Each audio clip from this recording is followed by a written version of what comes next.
Hey YouTube, welcome to my channel today. Today I'm going to be doing a Korean style barbecue pork.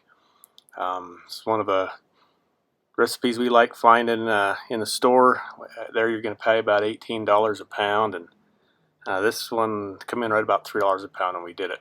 So what I did here, started in the video, is I took a piece of pork shoulder. You can use pork tenderloin if you like it a little leaner. I do like the fat on it, and I will trim some of this fat.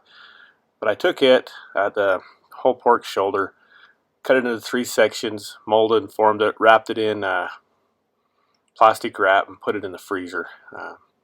So I'm slicing this at about 1/8 inch, no thicker than 1/4 inch. I'm too lazy to get out my commercial slicer, so I froze it up and slicing it with the knife. You see I got a whole section done. It's about 1/8 inch thick. I try to keep it as uniform as I can. And I'm gonna let these go ahead and finish cutting this up. Let that come up to room temperature, and then we'll do a little trimming on it, and we'll get to the next step.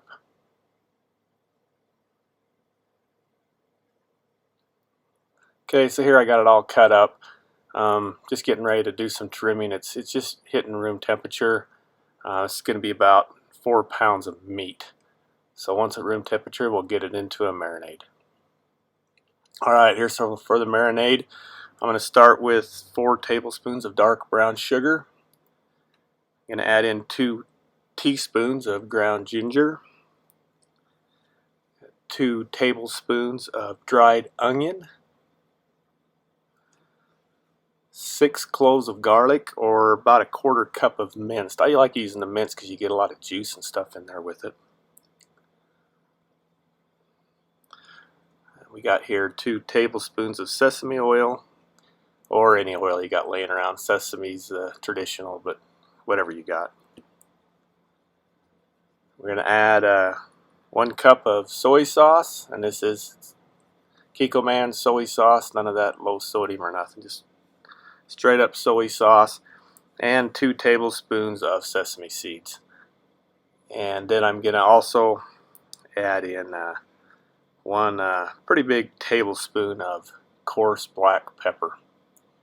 And I'm getting there, right there. There it is. It'll go in there. And we're gonna put the whisk on that, mix it all up, let it set a couple hours, and let everything kind of absorb and rehydrate all the powders and stuff up. Then we'll introduce it to the meat.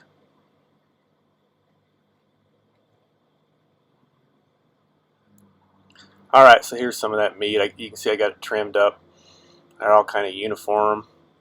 I do leave some of the fat on there because we're going to eat it pretty quick. So I started with a little bit of the marinade in the bottom, added a layer of meat, and layer of marinade, layer of meat, and then I'm finishing up here. This is my last layer of meat, and the last of the marinade I'm going to go ahead and just dump it in there on top. I like using a Ziploc bag rather than just a bowl.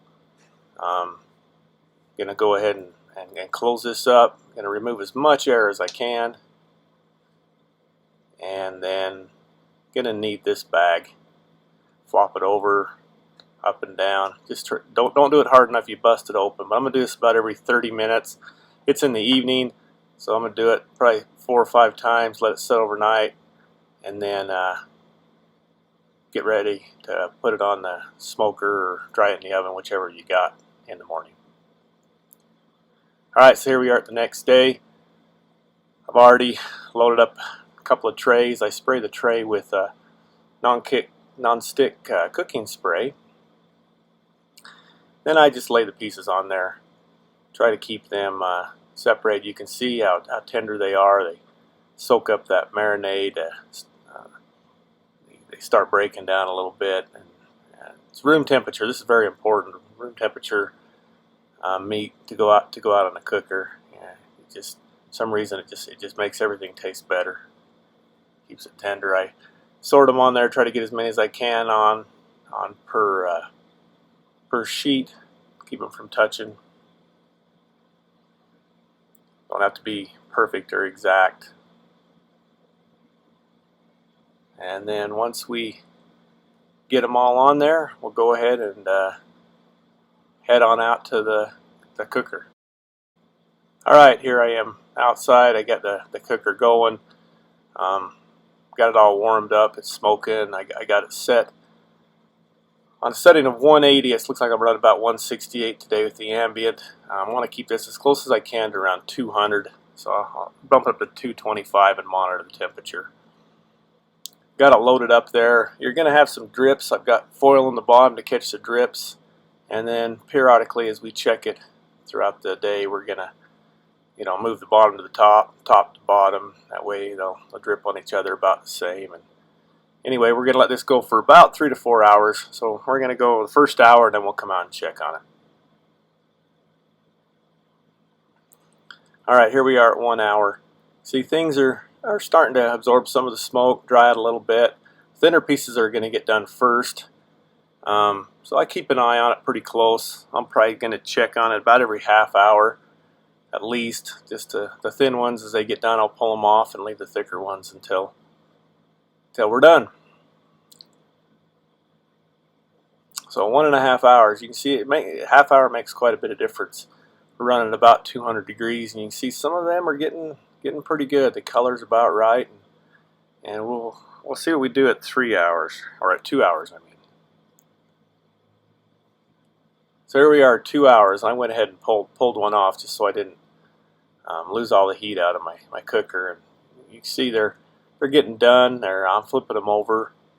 You can watch as I grab a hold of these, just how tender they are. Some of them will just fall right apart.